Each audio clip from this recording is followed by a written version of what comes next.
thanks for checking out the video. In today's video, I'm going to walk you guys through how you remove your downpipe from your Subaru. This will apply to any downpipe that you have in your turbo Subaru. It'll apply to Bellmouth downpipes like this one, or it'll also apply to divorced downpipes. This video will cover it all. It's a pretty straightforward procedure. I'm going to walk you guys through the steps right now.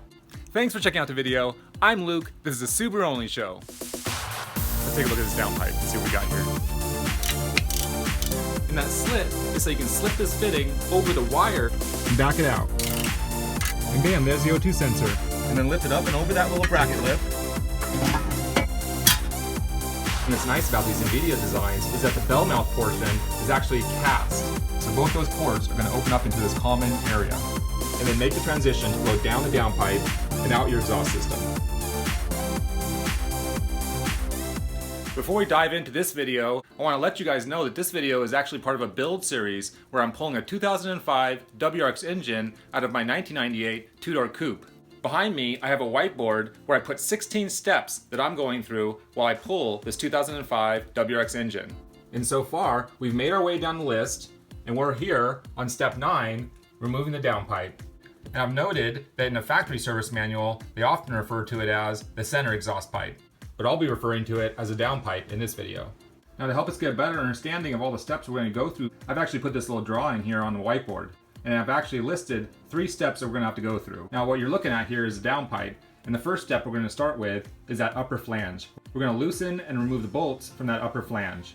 That's pretty straightforward, and I'll walk you guys through that in a second. Then we're going to move on to step 2, remove the O2 sensor. And for that, you're going to want to have an O2 sensor removal tool. And I'll show you guys that when I get to that step. And then moving over here to step 3 will be the lower flange bolts. We'll do those last, and once we remove those, we'll be ready to remove the downpipe and slide it out from underneath the car.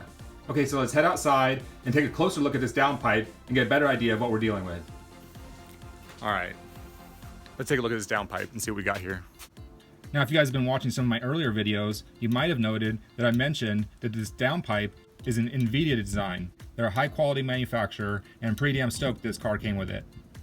Okay, now let's get to step 1, removing these bolts. The first thing you're gonna need to do is take a look at how rusted these bolts are. If they're super rusted and they look like they're not gonna come off, you might need to spray them with a penetrating compound or some kind of lubricant that will loosen that rust. But if these nuts don't look too rusted and it looks like you can remove them, you can go ahead and remove them. There's gonna be a total of 5, 3 on the top, 1, 2, 3, and then 2 on the bottom. 1 on the bottom on this side and 1 on the bottom on this side. So you have to remove a total of 5 nuts or bolts to get this sucker free. The nuts and bolts on this turbo downpipe will be 14mm. One of these ratcheting box-ended wrenches with a pivoting end work great. So throw that sucker on and remove those 5 nuts and bolts. Alright, there's the first one of 5. Alright, there's the second of 5. Keep track of that bracket, don't lose that bracket. That's actually the bracket for the heat shield, and we always want to have those brackets. Those brackets actually help keep the heat away from your intercooler, and if they keep the heat out of your intercooler, it's actually going to help cool the air better, which helps give you more power and actually helps prevent knock and detonation. So you always want to use a heat shield on any downpipe. It doesn't matter if it's a divorced or Bellmouth, stock or aftermarket, always have a heat shield on that downpipe. This is the bracket for the factory heat shield, and you can actually modify a factory heat shield to work on pretty much any aftermarket downpipe. So I'm going to keep this bracket. That way, if I want to use a stock modified heat shield with this Bellmouth downpipe, I can go ahead and do so. Okay, now for this third nut, it was actually threaded onto a stud, so there's no bolt to remove, just this nut. And for this nut, a ratchet and socket actually work a little easier. Okay, and that's the third of 3, and you want to always make sure that that third one on that stud is a flanged hex nut. That way it distributes the pressure nice and evenly on that downpipe flange. Okay, now for this fourth one, I've pulled the camera over to the other side of the downpipe, and this is the first one of the lower 2. And this one's also a stud, so all you need to do is remove that nut.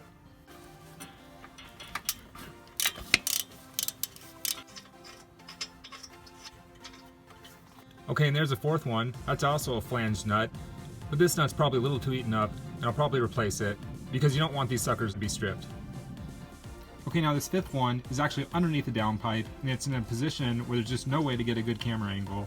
So I'm just gonna have to pull it out, and you guys are gonna have to trust me that it's pretty much directly underneath where my finger is on the bottom side of this downpipe. That's where that fifth nut is. Okay, that's the fifth nut. That bottom one is also on a stud. So all you have to do is remove that nut, and step one is completely done. We've removed all the upper flange, nuts and bolts from this downpipe. We're actually done with step one, removing the bolts from the upper flange. So we'll move down to step two, remove the O2 sensor. Now anytime you're going to remove one of these O2 sensors, you really need to get yourself one of these O2 sensor removal tools. They're simple, they're cheap, they're usually less than 10 bucks, and they work perfect. The way these things work is they have this hex socket fitting that fits over the O2 sensor. And that slit is so you can slip this fitting over the wire that's going to that O2 sensor, because these O2 sensors have to be heated by your engine's electrical system. And then that hex fitting can slip over the O2 sensor, and using one of your 3/8 sockets, you can actually twist this sucker and loosen that O2 sensor so you can thread it all the way out of the bung and take it out of that exhaust pipe. That little square fitting on the back of that O2 sensor tool, that's actually for your 3/8 socket to fit directly into. Basically like this. And that way your 3/8 socket can be used as leverage to twist that sensor and to break those threads loose so you can get that sucker out of your exhaust port. Once we get under there, the first thing we're going to need to do is unplug that O2 sensor. That way, when we unthread that O2 sensor, we're not twisting up that wiring and causing it to bind up and snap anything. I'll show you guys what I mean as soon as we get into the car. Okay, now we're underneath the car, and this is the bottom half of that downpipe. Right here is that O2 sensor. So grab your O2 sensor removal tool, and note where that slit is so you can slide it over that wire, and then make sure you put the hex side over the O2 sensor. The other side is just a smooth round bore. I'll show you guys how I do it right now. You align that slot, and you slide the slot over the wiring, like that. That way the O2 sensor can slide over that hex fitting and lock in place. And now all you're going to do is put your 3/8 socket into that square fitting and loosen the O2 sensor. But before you do it, you got to disconnect this wiring. Otherwise you're going to twist it all up and you might break it. Once you follow the wiring for that O2 sensor, you're going to find that there's a plug about 24 inches down that wiring. It's usually on the driver's side, right behind the transmission. And on that plug, there's a little tang that you can depress. That way you can disconnect this plug and you can remove the O2 sensor. It should look like this.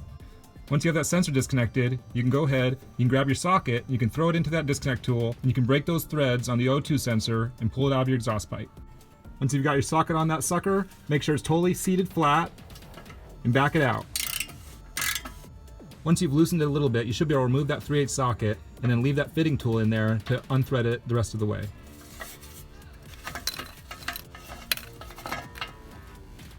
And bam, there's the O2 sensor. That thing looks filthy. It's good that we got this sucker off so we can take a closer look at the condition. Okay, and let's take this O2 sensor and add it to the rest of the parts in the shop.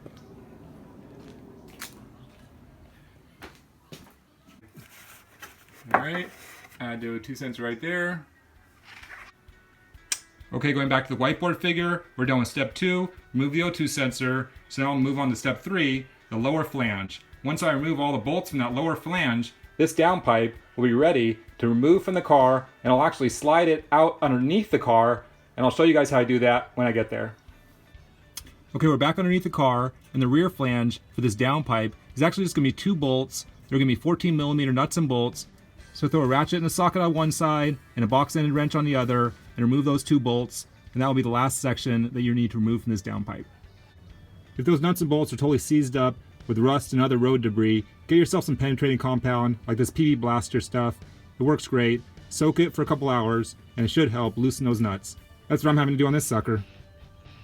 Okay, these nuts and bolts have soaked with that penetrating compound for several hours, so I'm going to go ahead and put the ratchet and the socket back on this sucker and see if I can loosen these nuts. Alright, there's that first nut and bolt. That sucker is rusted like a mofo, and I'll definitely be replacing that one. And this is a pretty common situation. Any of the nuts and bolts that are in your exhaust system that are underneath your car are going to get splashed with lots of water and road debris and salt. They're often going to get rusted up. Every time you pull an exhaust system, you're often going to replace most of those nuts and bolts. Now move over to that second nut and bolt, get that sucker out, and this downpipe should be ready to be pulled out from underneath this car.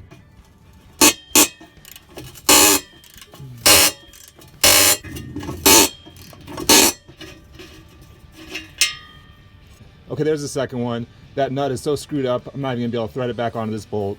That sucker was totally stripped and rusted and nasty and seized up and all. Definitely gonna replace both of these 14mm nuts and bolts. Okay, that bolt sucked. That sucker's totally stripped out. It was totally rusted and seized, and it was a pain in the ass to remove. If you round off the head of these bolts, it's gonna be a hell of a lot harder to get them off. So here's a tip of advice. Definitely soak them in penetrating compound, and then here's the tools you use. Get yourself a box-ended wrench. Don't use an open-ended crescent wrench. And you wanna use a long ratchet with a socket on the other.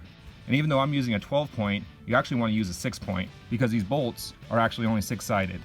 So get yourself a 6-point closed-end wrench, and that will ensure that you don't round off the heads of these bolts or those nuts when you try to remove them. Because once they're rounded off, you're gonna have to cut them off with a cut-off wheel or a hacksaw or some other means, and it's a pain in the ass. So it's best to avoid rounding those suckers off in the first place. Okay, now that we have all 3 steps done, we've unbolted the upper flange, we've removed the O2 sensor, and we've unbolted that lower flange. We should be ready to take this downpipe, slide it off the studs on the turbo, and then remove it out from underneath the car. I'll show you guys how I do that right now. Okay, not so fast. There's actually one more bolt. There's gonna be a bracket that holds that downpipe right at the bottom at the center section. It's gonna have a 14mm bolt in it. Remove that 14mm bolt, and you can slide the downpipe off that little bracket lip and then continue to pull it out from underneath the car. And that is actually the last bolt that you have to remove so you can take this downpipe out. And this 14mm bolt that goes into this bracket should have a smooth section on the tip. That way it can slide in and start those threads easily. You don't want to have a bolt that has threads all the way to the end. So we're good to go. Now that it's unbolted, to take it off of that bracket, all you're gonna have to do is lift that downpipe up a little bit and then slide it off that lip. And once you do that, that downpipe is gonna be free to fall to the ground, so be ready to support it and pull it out from underneath the car. Okay, so position yourself under the car and get ready to support that downpipe when you lift it off that bracket. And then lift it up and over that little bracket lip. After you've lifted the downpipe off that little bracket, the next step is to slide the upper flange off of the studs on that turbo. Okay, now the downpipe is completely free and you just need to snake it out from underneath that car. Let's see if I can do that gracefully.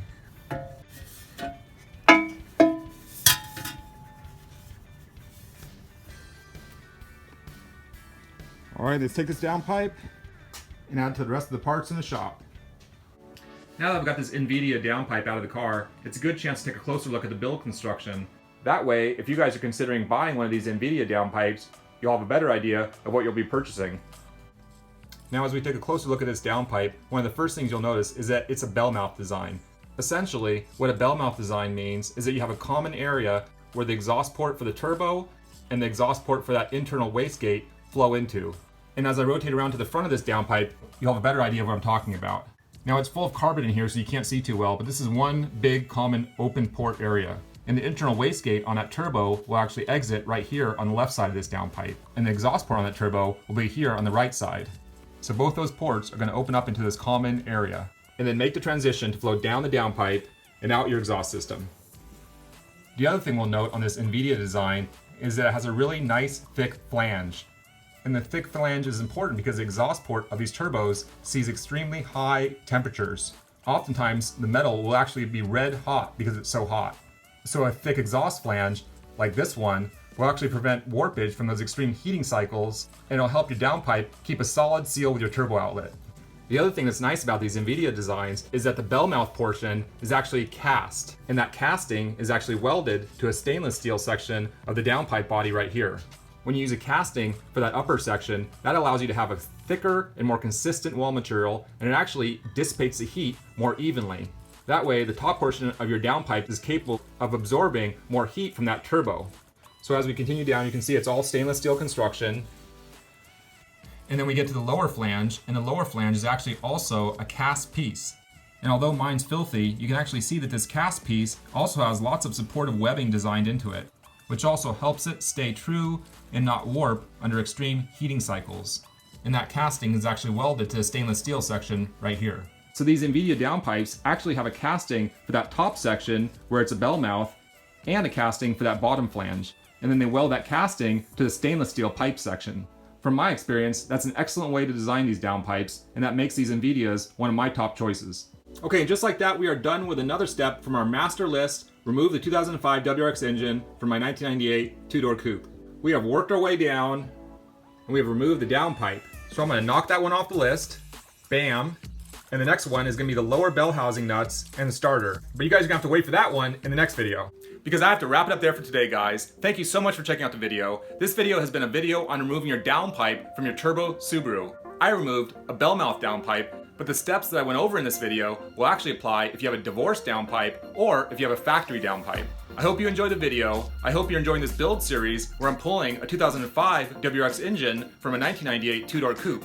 If you have any questions or comments, please leave it in the comments section. If you liked the video, please give it a like. I'm Luke, this is the Subaru Only Show. Until next time, guys, later.